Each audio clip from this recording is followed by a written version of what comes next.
Okay.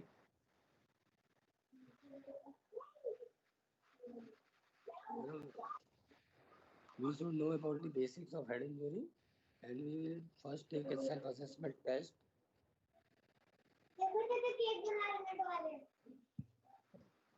Question number one is 45-year-old man involved in a road traffic accident. He is deeply unconscious at the scene. Examination showed him to be GCS 7 with fixed dilated pupil. He is intubated and transferred to the emergency. Options are extradural hematoma, subdural hematoma, and petrous temporal skull fracture. Second is 30-year-old man is involved in a fight. He is punched and fall to the ground, striking his head on the curb. He is briefly knocked out, but he recovers quickly. In emergency, he has got 15. He has blood and a clear fluid leaking from his right ear. Examination shows battle site. Options are extradural hematoma, subdural hematoma, and petrotemporal skull fracture.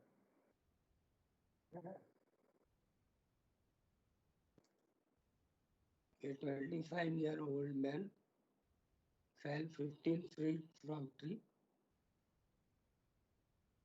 Hello, hello, Yes, sir. Hello आवाज आ रही है Yes, sir. Yes, sir. when the ambulance arrived his GCS was GCS 15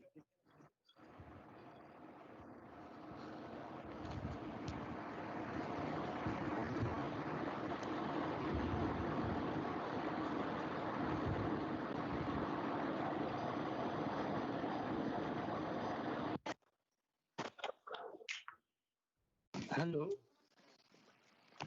hello a 25-year-old man आवाज आ रही है a 25-year-old man Yes, sir. fall 15 feet from tree and there was a brief loss of consciousness witnessed by his friend. When the ambulance arrived, he was GCS 15. In emergency, he was noted to have right temporal scalp laceration. 1 hour later, his GCS score dropped to 13. 30 minutes later, he was noted to be GCS 8 with fixed dilated pupil. Options are extradural hematoma, subdural hematoma, and petrous temporal skull fracture. What is a normal cerebral blood flow? These are basic questions you should know. Next is cerebral autoregulation, maintain normal blood flow in what range of mean arterial blood pressure? 50 to 150, 50 to 100, 25 to 50, and 100 to 250.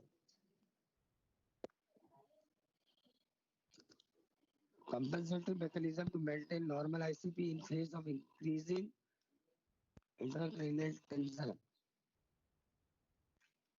Options are reduction in venous blood volume, increase in skull volume, one side sign, reduction in CSF volume, increase in CSF production.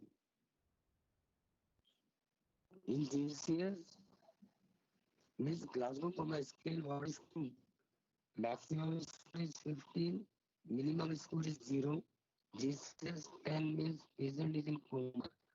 Eye opening command speech is scored as 2. GCS of 6 means patient is in coma.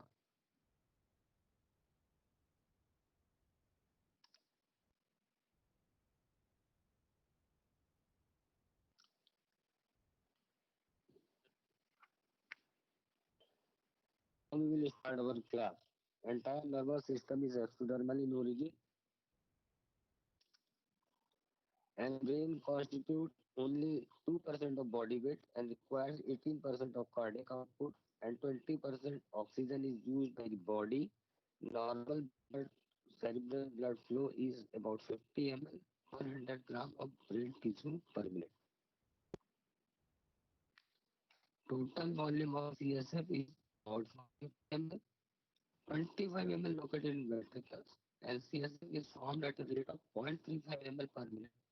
About 85% of CSF is produced by choroid plexus and 20% is formed in interstitial space. This is the flow chart showing the flow of CSF. CSF flow to the ventricle from lateral to third ventricle and then from third to fourth ventricle and exit by foramen of Megendie and Lusca, where Megendie is midline and Lusca is lateral. CSF circulates around the spinal cord and passes via arachnoid valley into the posterior part of superior sagittal sinus. Arachnoid valley acts as one-way wall, allowing CSF to drain into venous sinus and overall pressure is 5 mm of Hg. When we talk about hand injury में हमारे पास सिर्फ तीन ही चीज होती है, एक होता brain, दूसरा होता CSF and third is blood vessels to manage hand injury cases. There is a principle whenever the pressure or volume of brain tissue or CSF pressure or blood vessel increases, to compensate the pressure, other is normalized, other is reduced. That is Montgomery's hypothesis. Hand injury is divided into two types, open or closed. Based on the type of injury, it is a blunt injury, acceleration or deceleration injury, and missile injury.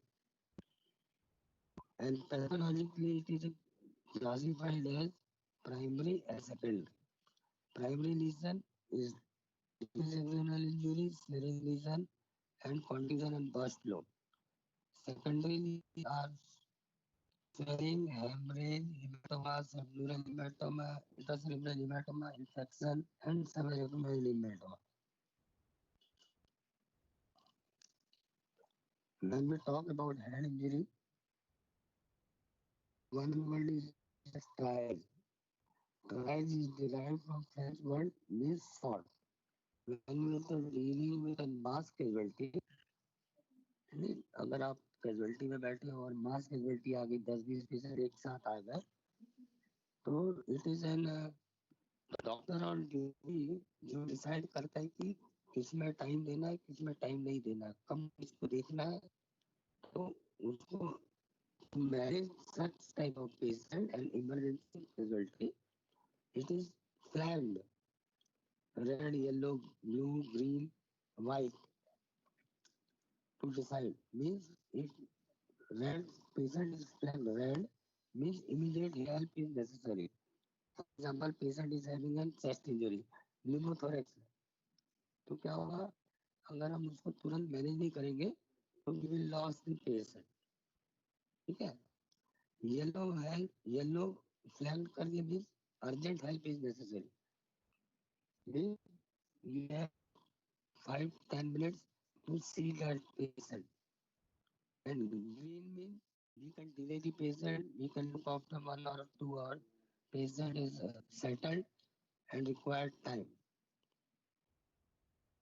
अगर हम blue flag कर दिए ties में अगर हमने blue flag लगा दिया means patient is non सैल्वेजेबल और अभी वो बचेगा ही नहीं कितना भी उसमें टाइम खराब करने का कोई मतलब नहीं है.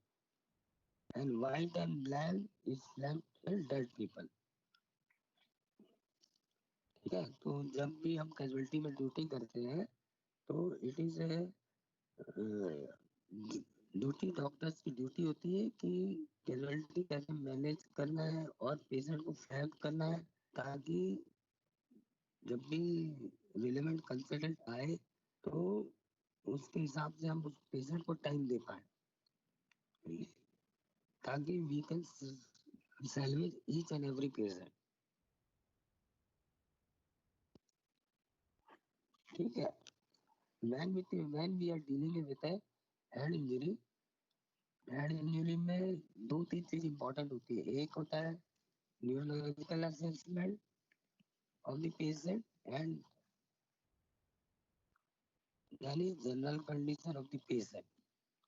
एक कंसेप्ट दिमाग में क्लियर बिठा लो। अगर पेशेंट आया आपके पास और इस patient is having an hypertension, is decrease in blood pressure, or if by giving an chloride or crystallite, if patient BP improves, means patient is having an some other injury other than head injury with respond to uh, hypotension respond कर रहा है। ठीक है, नहीं तो क्या होगा कि we have to rule out other cause of injury, जैसे ब्लड इंजरी, चेस्ट हो सकता है, एब्डोमेन हो सकता है, तभी हाइपोटेंशन रिस्पॉन्ड करेगा। अगर पेशेंट हेड इंजरी के कारण हाइपोटेंशन हुआ है तो it doesn't respond to the full resuscitation. So if patient is having an head injury, this patient is having a raised intracranial tension. Raised intracranial tension के क्या क्या फीचर होते हैं? रेज इंट्राक्रैनियल टेंशन को Cushing triad होता है, means patient is having a bradycardia, hypertension and regular and irregular respiration. Other symptoms of raised intracranial pressure क्या होता है? Headache, nausea, vomiting, papilloedema, sixth nerve palsy, and paralysis of upward gaze. और जब छोटे बच्चे हम देखते हैं, न्यूनेट और इन्फेंट, तो बल्जिंग फ्रंटल दिखती है हमको।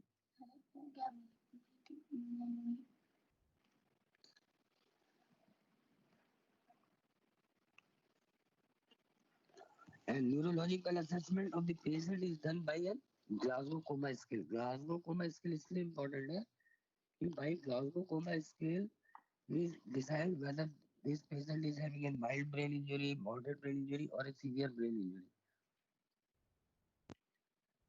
अभी दिख रहा है बेटा? Hello, yes sir. कुछ दिख रहा है वहाँ? कुछ दिखाई नहीं दे रहा है स्क्रीन पे? ठीक है, नहीं दिख रहा ना, कोई बात नहीं। ग्लासगो कोमा स्केल देखते हैं अपन। ग्लासगो कोमा स्केल के 3 कंपोनेंट होते हैं, eye opening, verbal response and motor response. और उसमें हम लोग पॉइंट्स देते हैं, ठीक है? जैसे आई ओपनिंग को 4 पॉइंट्स, वर्बल रिस्पॉन्स को 5 पॉइंट्स एंड मोटर रिस्पॉन्स को 6 पॉइंट्स में डिवाइड किया गया है to decide whether is patient is suffering from a mild head injury, moderate head injury और a severe head injury. Eye opening spontaneously open करता है तो it is given 4 points. To the verbal command और speech को open करता है तो it is given 3 points. Eye opening to the pain is given 2 points and no eye opening is 1 point. ऐसे ही हम देखते हैं पेशेंट ओरिएंटेड है, कंफ्यूज है, इनअप्रोप्रिएट रिस्पॉन्स है, इनकॉम्प्रिहेंसिबल साउंड है, मतलब कुछ कुछ बड़बड़ा रहा है, हम समझ नहीं पा रहा है, एंड नो वर्बल रिस्पॉन्स, मतलब हम कुछ ना भी करेंगे, means patient is not giving any response, it is, तो 1 पॉइंट मिलेंगे उसको। तो ऐसे ही हम इसको डिवाइड करते हैं 5 point, 4 point, 3 point, 2 point, 1 point. और ऐसे ही मोटर रिस्पॉन्स को अगर कमांड ओबे कर रहा है mean 6 point, fully purpose movement to painful stimulus 5 point, अगर वो हाथ पर खींच रहा है on pain mean 4 point, abnormal flexion है 3 पॉइंट, एक्सटेंशन रिस्पॉन्स है 2 point, and motor and no motor response means 1 point. इससे हमको न्यूरोलॉजिकल असेसमेंट में पता चल जाता है एक कि patient is having an minor brain injury और मॉडरेट ब्रेन इंजरी और सीवियर ब्रेन इंजरी। उसके बाद में नेक्स्ट पॉइंट आता है प्यूपिलरी साइन हम देखना है। अगर पेशेंट को प्यूपिल जिस इंजरी है, pupillary dilatation is caused by paralysis of pupillary constrictor fiber in the third lung.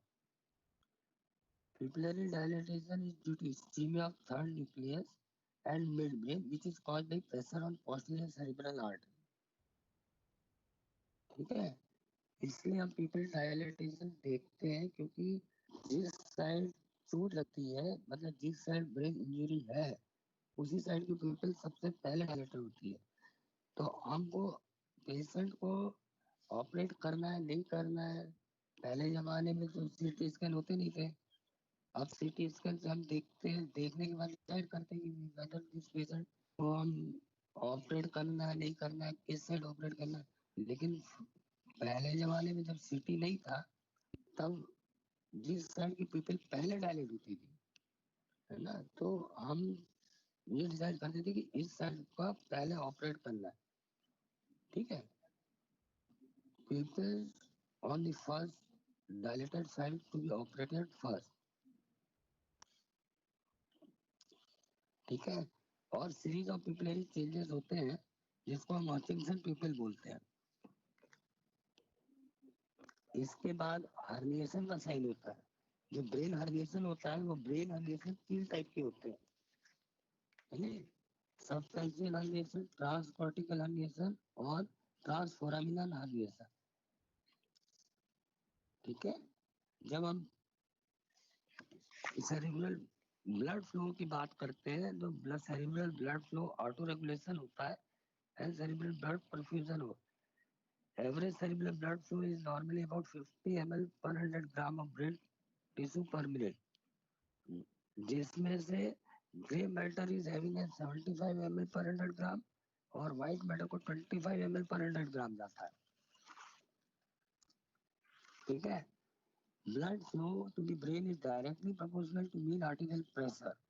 जितना आर्टिकल प्रेशर रहेगा मीन उतना ही ब्लड फ्लो जाएगा. तो ब्लड फ्लो हम किसी हालत में पेशेंट को मैनेज करते हैं तो उसका mean article pressure should never fall below 100. ठीक है, मीन आर्टिकल प्रेशर हमारे को टारगेट रहता है मैनेज करना minimum 50 to 100 mm of hygiene. जिसके नीचे चले जाएगा तो क्या होगा, इस्कीमिक चेंजेस चालू होंगे और इस्कीमिक चेंजेस चालू होने से क्या होगा, सेकेंडरी ब्रेन डैमेज होगा. हमारा टारगेट रहता है कि सेकेंडरी ब्रेन डैमेज को बचाना है. ठीक है,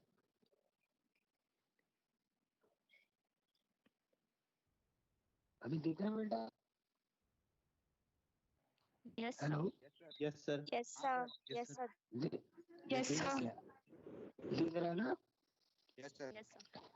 हाँ, Yes, sir. उसमें नॉन लोकलाइजिंग कुछ आईसाइन होते हैं जिसको हम कर्नोवंस लॉस बोलते हैं, जिसमें कि contralateral pituitary dilatation 6th nerve and 8th nerve palsy posterior fossa region में होता है. जब इनिशियली जिस चोट लगी है उस साइड का पिट्यूटरी डायलेटेशन होगा. जब प्रेशर बढ़ेगा तब due to involvement of 6th and 8th nerve other side की पिट्यूटरी डायलेटेशन होगी. ये कुछ इम्पोर्टेंट साइंस में आप लोग को दिखा रहा हूँ, है ना, जिसको बोलते हैं रैकुल साइन. इसका भी स्ट्रक्चर में मिलता है. This is an Battle sign. ठीक है, कान के पीछे में जब चोट लगती है तो ये बोन फ्रैक्चर हो जाती है ईयर की. सीधा ओट्रिया लेके पेशेंट प्रेजेंट होता है. Next is it is an important. आप इस सिटी को पहचान लो. जब आप क्लिनिकल साइड आओगे तो ऐसे सिटी आपको बहुत देखने मिलेगी. इसमें आप देख सकते हैं सिटी में क्लियर कट कि convexity is toward the brain matter, which we are dealing with an extradural hematoma. You can appreciate midline patient में एक lateral ventricle पूरा compress हो गया है, ठीक है, और midline shift है. This is a temporal idiot. Temporal part में आप देख सकते हो idiot दिख रहा है. This is a piece of temporal idiot. आप इस सिटी में क्लियर कट अप्रिशिएट कर सकते हो कि पेशेंट के लेफ्ट साइड में ब्रेन के बगल में हेमाटोमा है. है ना, और मिड लाइन शिफ्ट है और कंप्रेस है। It is an case on acute subdural haematoma. ये patient on the spot unconscious मिलते हैं, इनको पेशेंट को हमारे को शिफ्ट करना होता है, तुरंत इंटीमेट करके ही आप शिफ्ट कर सकते हो। जिस पेशेंट के सीटी स्कैन में आपको ऐसे दिखेगा कि सरकाई गहराई जो रहता है ना ब्रेन का, सरकाई गहराई में भी पूरा ब्लड आ गया, means we are dealing with a sub arachnoid haemorrhage. ये सीटी में आप लोग को इसलिए दिखा रहा हूँ क्योंकि एक ग्रॉस आइडिया आपको हो जाए, ठीक है। This is an case of multiple confusion. Then we come to the management of head injury. जब हम मैनेजमेंट की बात करते हैं तो management of head injury depends upon the पहलू होता है साइड से, है ना। जब साइट ऑफ हेड इंजरी जहाँ होती है एक्सीडेंट साइड से हमारा मैनेजमेंट चालू हो जाता है, ठीक है। तो जब भी हम मैनेजमेंट की बात करते हैं ABCDE आपको याद रखना है, ठीक है। A for airway, breathing, circulation, है ना। और इसमें कुछ पॉइंट्स रहते हैं जैसे intracranial pressure monitoring, cerebral perfusion pressure, body temperature, hyperventilation, sedation, cerebral microdialysis, hyperosmolar therapy, brain tissue oxygen monitoring, transfusion and glycemic control, and decompressive. Last but not least is decompressive craniotomy. जब हमको समझ में आता है pressure इतना बढ़ गया कि अब पेशेंट को नहीं बचाया जा सकता, तो we go for decompressive craniotomy. Decompressive craniotomy nothing but a simple कि भाई मैं ये स्कल बोन है, तो कितना भी प्रेशर बढ़ेगा तो ब्रेन को दबाएगा, कंप्रेस करेगा। तो main idea is to give space to the brain. तो हम क्या करते हैं, एक साइड का पैराइटल बोन, टेम्पोरल बोन जो है, एक साइड की बोन को हटा देते हैं, मींस इट इज एन डीकंप्रेसिव क्रेनियोटॉमी। जब बोन हटा दिया तो ब्रेन को स्पेस मिल गया फूलने का। जब उसको स्पेस मिल गया तो प्रेशर, इंट्राक्रेनियल प्रेशर रिड्यूस हो जाएगा। अब हम one by one we come to the pressure monitoring system. एक चीज हमेशा याद रखना है कि हमारे पास एक है स्कल, वो रिजिड है, हम उसमें कुछ नहीं कर सकते हैं, ना उसको बढ़ा सकते हैं ना घटा सकते हैं। और उसके बाद हमारे पास एक तीन ही चीज रहती है, एक होता है ब्रेन टिश्यू, दूसरा होता है CSF, और तीसरा होता है vascular supply to the brain, means arterial और वीनस सप्लाई। हमारा if we are dealing with an head injury patient, हमारे को सिर्फ ये तीन चीज होती है जिसमें हम कर सकते हैं। ब्लड प्रेशर बढ़ा सकते हैं, घटा सकते हैं, CSF प्रेशर को बढ़ा सकते हैं, CSF प्रेशर या CSF को रिड्यूस कर सकते हैं, ब्रेन एडिमा को कम कर सकते हैं। ये तीन ही चीज हमारे हाथ में होती है। तो ये तीन चीज से ही हमको इंट्राक्रेनियल प्रेशर मॉनिटर करना है, ठीक है। अब जैसे सेरेब्रल परफ्यूजन प्रेशर की बात करेंगे तो सेरेब्रल परफ्यूजन प्रेशर क्या होता है, mean arterial pressure minus intracranial pressure is cerebral perfusion pressure.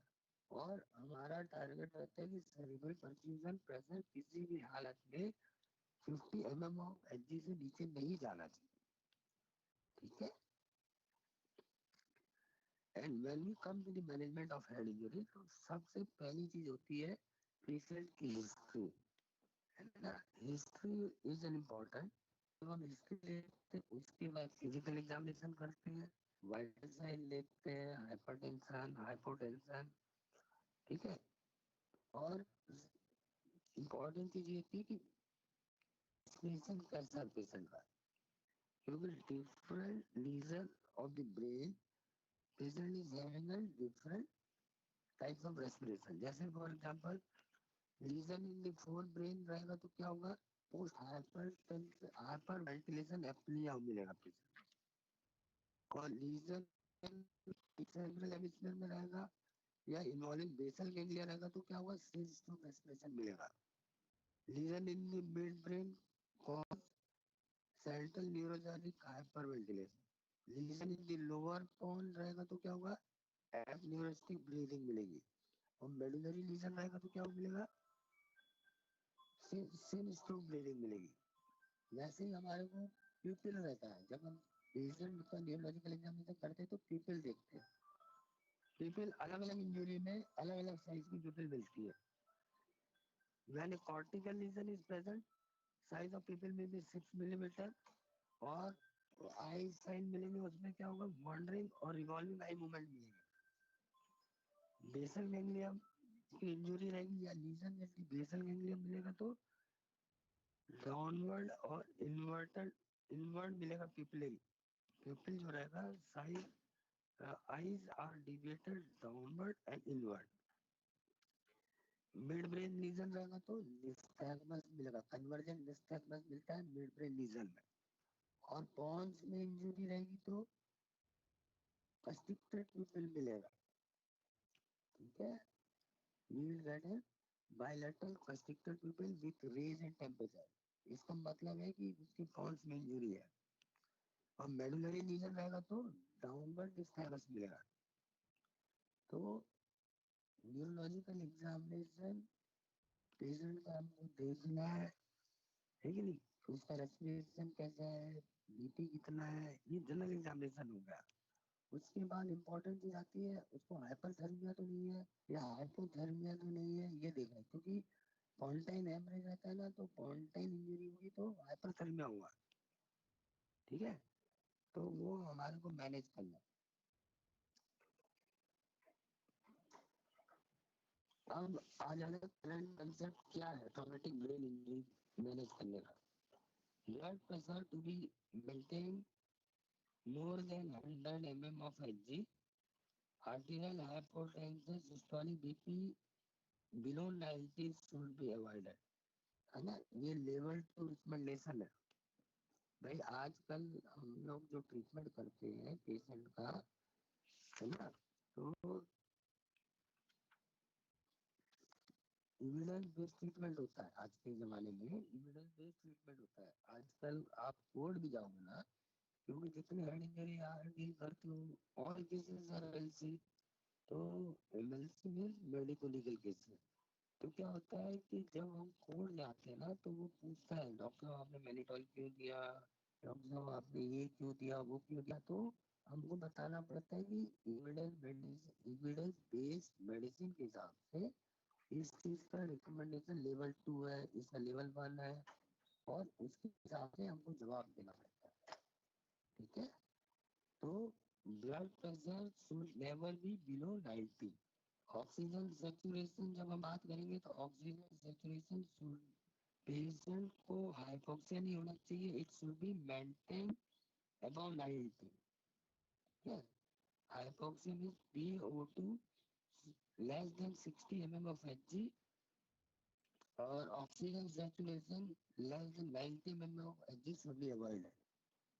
ICP monitoring की बात आएगी तो ICP should be monitored in all cell-visible patients with severe traumatic brain injury and an abnormal CT scan। ICP कितना होता है normal? ICP normally होता है 10 to 15 mm of Hg। हमारा टारगेट क्या रहता है? To maintain an intracranial pressure below 20 mm of Hg। ठीक है, वैसे ही हेड इंजरी पेशेंट को हम ऑस्मेटिक डायरेटिक्स देते हैं। ऑस्मेटिक डायरेटिक्स में क्या होता है, दो चीज आती है, एक मैनिटॉल और दूसरा हाइपरटोनिक सेलाइन। ठीक है, mannitol is effective for controlling and raise the ICP at a dose of 0.5 milligram 0.5 ग्राम पर केजी to 1 ग्राम पर केजी बॉडी वेट। ये कितने दिन तक इफेक्टिव रहता है? 68 आवर। इसका लेवल ऑफ रिकमेंडेशन क्या है? लेवल 2 रिकमेंडेशन है। क्या mannitol should be used mannitol use should be restricted to the patient with a sign of herniation and neurological deterioration attributable to an intracranial cause। ठीक है, वैसे cerebral perfusion pressure to be maintained above 70। ठीक है, 50 to 70 रहना चाहिए अपना target. ठीक, और किसी भी हालत में cerebral perfusion pressure below 50 नहीं जाना चाहिए, क्योंकि it will lead to an ischemic changes and secondary brain damage। ठीक है, एक्सिलरी मॉनिटरिंग हम लोग क्या करते हैं, cerebral blood flow, oxygenation, cerebral metabolism, है ना, ये सब देखते हैं। ठीक है। हाइपर वेंटिलेशन से क्या होगा? देखो मैं तुम लोगों को बताया, वो तीन ही चीज होती है हेड इंजरी में। ठीक है। अब हमको तीन चीज मैनेज करना है, सेरिब्रल ब्लड फ्लो, ठीक है, आईसीपी और ब्रेन टिश्यू। ठीक है। अब हमने मैनेटोन दिया तो क्या हो गया? ब्रेन टिश्यू ऑस्मोटिक डायलिसिस के कारण कम हुआ, ब्रेन टिश्यू का एडिमा कम हुआ, एडिमा कम हुआ तो ऐसे एडिमा कम होगा तो ब्रेन का इंट्राक्रेनियल प्रेशर रिलीज होगा। ठीक है। वैसे ही क्या होगा, जब मैं हाइपर वेंटिलेशन करेंगे, पेशेंट को हाइपर वेंटिलेट करेगा तो causes hypocapnia, induce cerebral vasoconstriction. Hyperventilation से क्या होगा? CO2 रिडक्शन होगा। जब CO2 रिडक्शन होगा तो ब्लड वेसल कंस्ट्रिक्ट होगी, तो ब्लड वेसल कंस्ट्रिक्ट होगी तो आईसीपी कम होगा, क्योंकि सीएसएफ प्रोडक्शन रिलीज हो जाएगा। Is lower ICP by reducing cerebral blood flow. ठीक है। इसलिए प्रोफाइलेक्टिक हाइपर वेंटिलेशन नहीं करना चाहिए। और POC, partial pressure of carbon dioxide to be maintained above 25 mm of Hg। किसी भी हालत में पार्शियल प्रेशर ऑफ CO2 25 से नीचे नहीं होना चाहिए। ठीक है। Hyper ventilation should be used only as temporizing measure for reducing elevated ICP। ये भी है। और हाइपर वेंटिलेशन जब पेशेंट को 24 घंटे तक हम नहीं करते हैं, और जब मैलिग्नेंट हो जाता है कि यार अब किसी भी हालत में आईसीपी मैनेज नहीं हो रहा है, तभी हम हाइपर वेंटिलेट करते हैं। ठीक है। Prophylactic hyper ventilation is not recommended in first 24 hours after injury। Prophylactic hyperventilation PaCO2 of 25 mm of Hg or less is not recommended। It should be about 25 mm of Hg से ऊपर ही रहना चाहिए। ठीक है। और जब हम हाइपर वेंटिलेट करेंगे तो क्या होगा? ऑक्सीजन डिलीवरी हमको देखना है ब्रेन में कितनी जा रही है। उसके लिए हम जुगुलर वीनस ऑक्सीजन सैचुरेशन और ब्रेन टिश्यू ऑक्सीजन टेंशन देखते हैं और रिकमेंडेड है। Patient should not have hyperthermia or and hypothermia। Temperature below 30 degrees should be avoided because of increased risk of cardiac arrhythmia, coagulation abnormality and infection। ठीक है। इसलिए hypothermia is not recommended. इसके बाद चौथी चीज हमारे हाथ में आती है, वो होता है हम पेशेंट को सिलेट कर सकते हैं। सिलेट करने के लिए क्या रहता है? Propofol, midazolam, dexmethazoline and barbiturate. पहले जमाने में barbiturate is most commonly use होता था, जिसमें हम पेशेंट को लोड करते थे बारबिटूरेट से, लोडिंग डोज दे करके and followed by maintenance dose. ठीक है। लोडिंग डोज 2 to 3 मिलीग्राम पर केजी बॉडी वेट के हिसाब से दे देते थे। लेकिन now days barbiturates are not recommended, propofol is recommended। देखो लिखा है prophylactic administration of barbiturates is not recommended for burst suppression। Administration in high dose is recommended to control ICP refractory to medical and surgical treatment। जब किसी से कोई फायदा नहीं हो रहा, then we can give barbiturate। Nowadays propofol is recommended for control of ICP। Hyper osmolar therapy वही आ गया। मैनिटॉल देते हैं। मैनिटॉल क्यों देते हैं? क्योंकि it is N osmotic agent. Intracranial pressure, cerebral blood flow and cerebral perfusion pressure and brain metabolism. ठीक है। Reduce ICP with in 30 minutes, last for 68 hours. Volume expansion reduces hypotension. ठीक है। एंड लेवल 2 रिकमेंडेशन है इसका भी। और dose क्या? 0.25 to 1 ग्राम पर केजी बॉडी वेट। ठीक। और सेकंड है हाइपरटोनिक सलाइन। तो अब hypertonic saline is more recommended than mannitol. क्यों? क्योंकि it improves cerebral perfusion pressure and brain tissue oxygen level, decreases ICP by 35% and cerebral perfusion pressure is increased by 40%. Mean arterial pressure remains stable. Greatest benefit in those with highest ICP and lower CPP. Repeated dose were not associated with rebound hypovolemia or hypertension. और recommended dose क्या है 30 ml 23.4% over 15 minutes. ठीक है.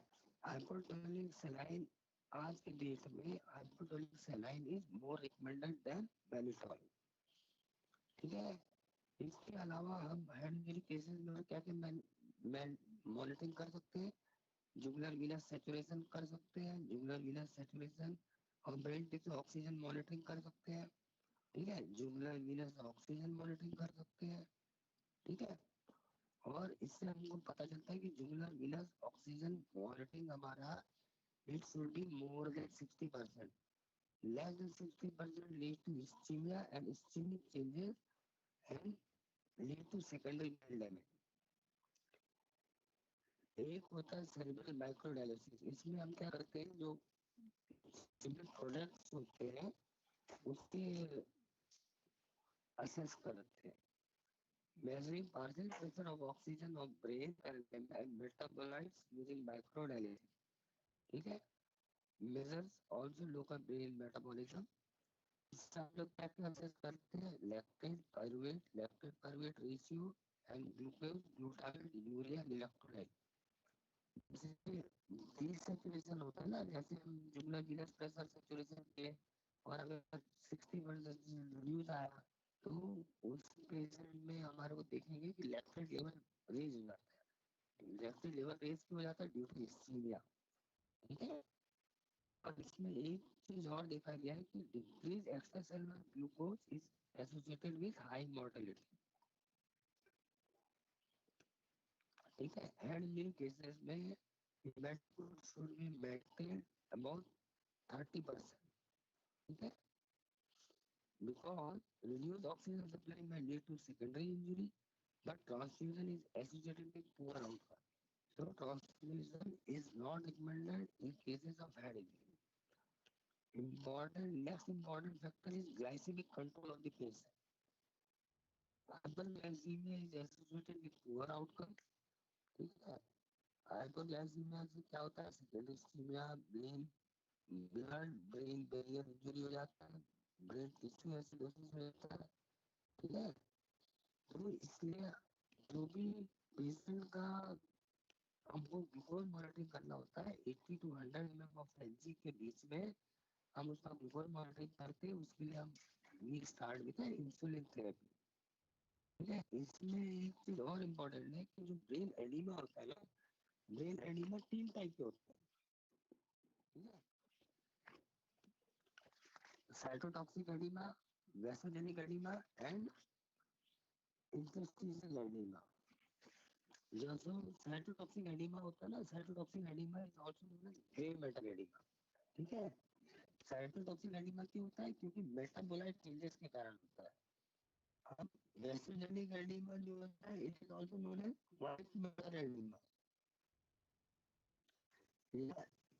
Intracellular oedema या intracellular white matter oedema. ये क्यों होता है. It is an most common type of oedema जो होता है इंट्रासेलुलर वैसोजेनिक एडिमा होता है. ठीक है. और it is due to break down of blood brain barrier. ठीक है. आप लोग देखेंगे कि साइटोटॉक्सिक एडिमा में ब्लड ब्रेन बैरियर इंटैक्ट रहता है लेकिन वैसोजेनिक एडिमा में ब्लड ब्रेन बैरियर टूट जाता है. ठीक है. तो ये मोस्ट कॉमन है. किसमें मिलता है जितने भी एक्सेस हो गए ब्रेन ट्यूमर हो गए सब में मिलता है हमारे को vasogenic oedema and it is a commonest type of oedema. और इसके अलावा तीसरा होता है interstitial oedema. Interstitial oedema is in periventricular region. Periventricular oedema होता है ड्यू टू प्रोटीन उसमें ज्यादा हो जाता है ना. और ये मेनली हाइड्रोकेफेलस जितने पेशेंट डेवलप विद हाइड्रोकेफेलस होता है ना सब पेशेंट हाइड्रोकेफेलस वालों को मिलता है.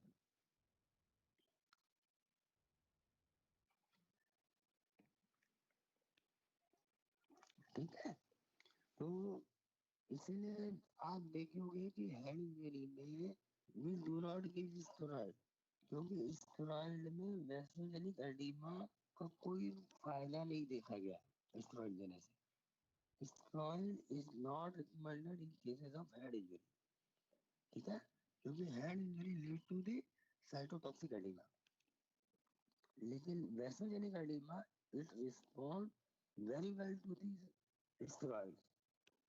तो जितने भी patient dealing with vasogenic oedema जैसे ब्रेन ट्यूमर मिलता है, एब्सेस में मिलता है, तो जिसमें भी वैसोजेनिक एडिमा रहता है, व्हाइट मैटर एडिमा रहता है, तो we give an steroid to the patient, ठीक है, it responds very well to the steroid.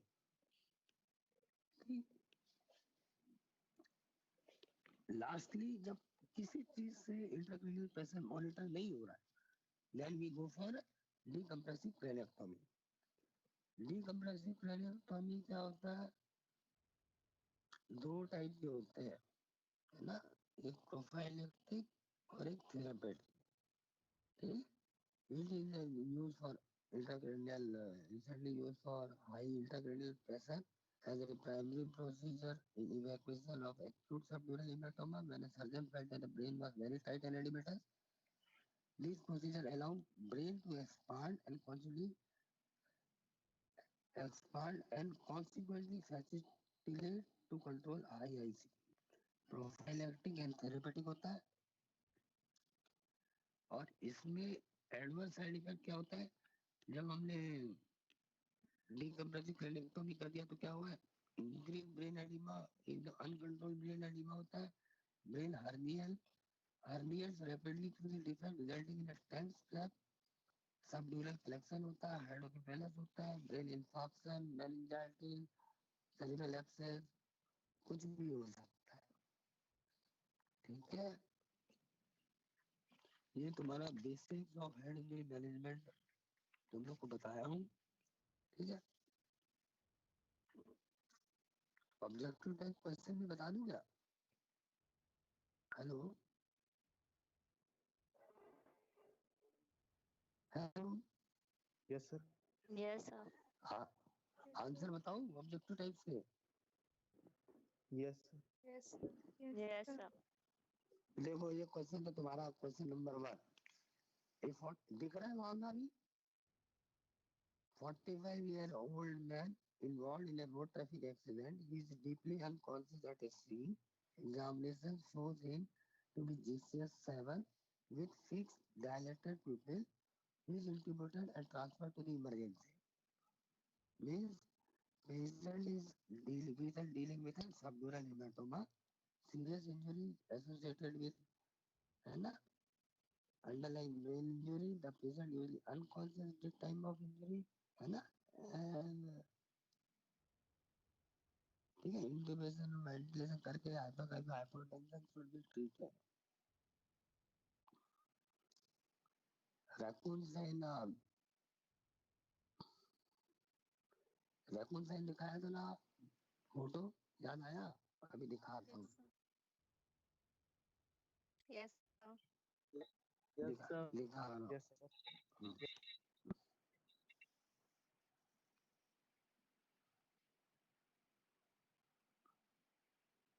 ये देखो, ठीक है, ये रैकून साइन है, मीन्स कान के पीछे लगा है, किसी ऐसा ओटोरिया हुआ है नहीं, और पेशेंट का पेट्रस टेम्पोरल बोन फ्रैक्चर है, ठीक है, बेटल साइन बोलते हैं ना इसको।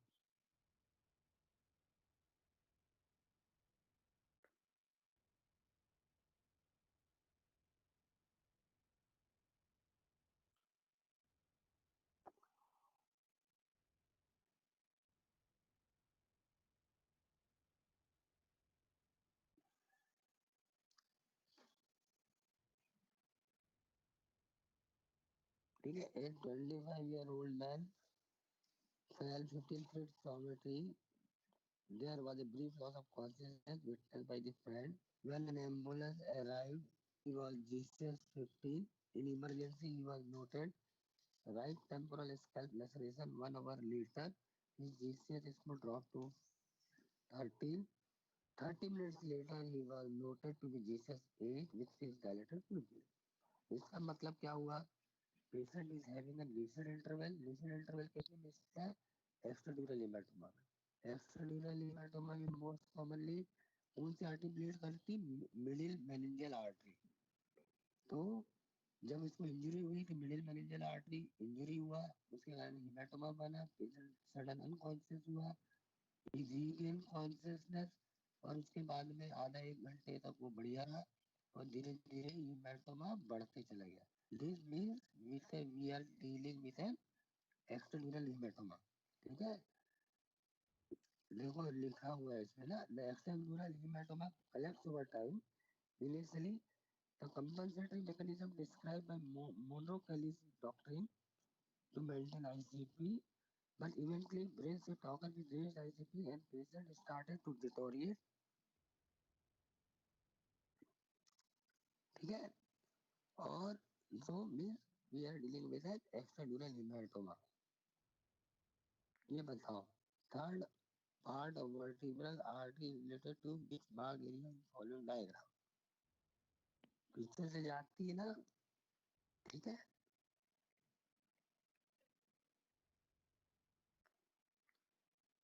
ये अभी बताया हूँ आप लोगों को. What is a normal cerebral blood flow?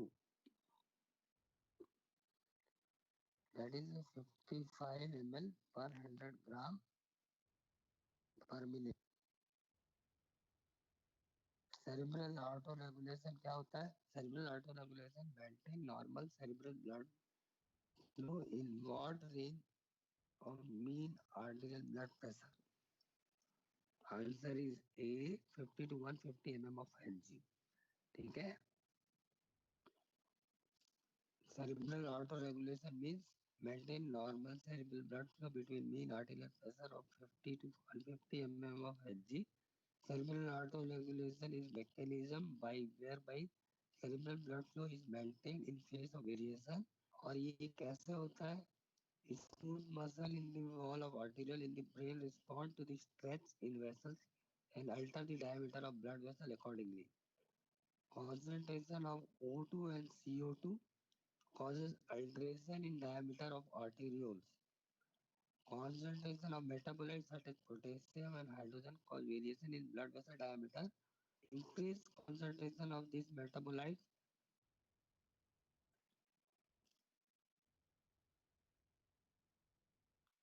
which of the following compensatory mechanism maintain normal ICP in face of an increasing intracranial mass lesion in adult? ये भी आपको बताया है कि जब मास लीजन होगा तो वेसोजेनिक एडिमा होगा, वेसोजेनिक एडिमा होगा and reduction in the venous blood volume होगा. ठीक है, ये भी लाजो को मैं इसके तुम लोग को बता दिया. मैक्सिमम स्कोर इज 15, जीरो कोई स्कोर नहीं होता है, मिनिमम स्कोर इज 3. ठीक है, और कोमा जब बोलते हैं जब पेशेंट का जीसीएस 8 के नीचे हो जाता है, it means patient is in coma.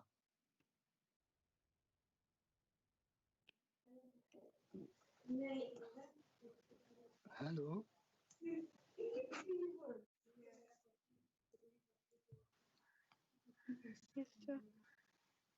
Yes, sir. Yes, sir. Time time हो गया क्या तुम्हारा? हेलो, ये Yes, जॉनी sir. फॉर. अरे बच्चों, नेक्स्ट क्लास होगी, टाइम हो गया होगा तो बता देना, मैं फिर इसको बंद कर दूंगा.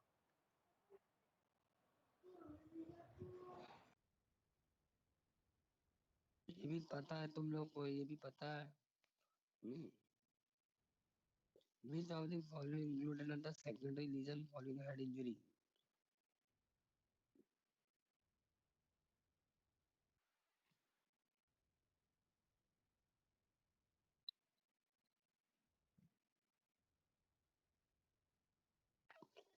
Which of the following clearly state the role of basal ganglia in motor function?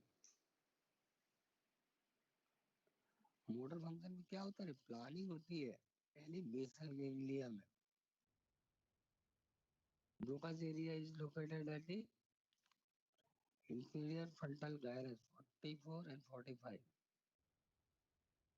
All of the following pairs of Brodmann area are correct except ये सब तो तुम लोग पढ़े होंगे एनाटॉमी में. Superior temporal gyrus auditory cortex 41-42, superior temporal gyrus one sensory speech area 22, inferior frontal gyrus Broca's motor speech area 44, and superior frontal gyrus frontal eye field. All are true about CSF except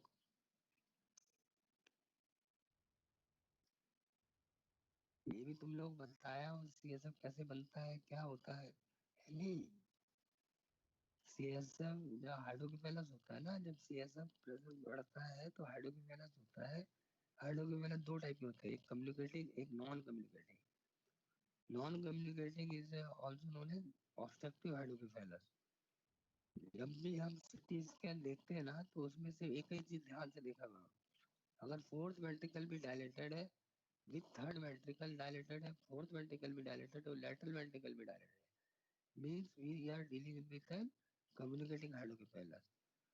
If fourth ventricle is not seen and third ventricle is not seen, means we are dealing with an obstructive hydrocephalus. ठीक है. Which cranial nerve nucleus lie under facial colliculus?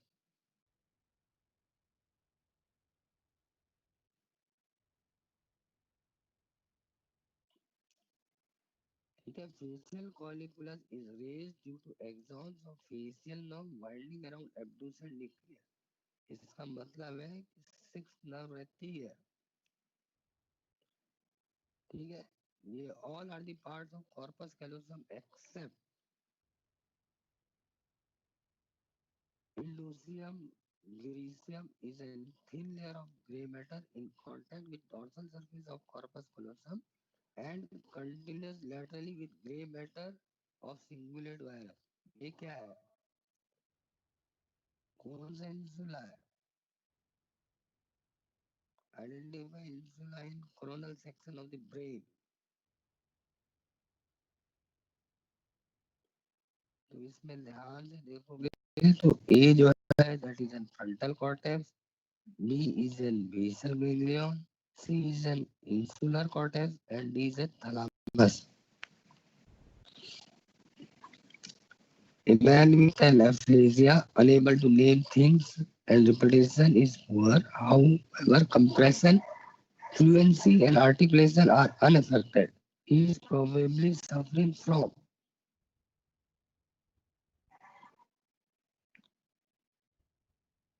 conduction aphasia is present with inability to name things and poor repetition. ये question थोड़ा बड़ा है. A 68-year-old woman present in an emergency room with dizziness and nystagmus. Examination reveals loss of pain and temperature sensation over right side of the face and left side of the body. Patient exhibit ataxia and intention tremor on the right side in both upper and lower extremity and is unable to perform either finger to nose or heel to seal task on right. In addition, she is hoarse and demonstrate pupillary constriction and drooping of eyelid on right. Finally, the right side of her face is drier than left. Which of the following arteries blocked would explain to the patient condition?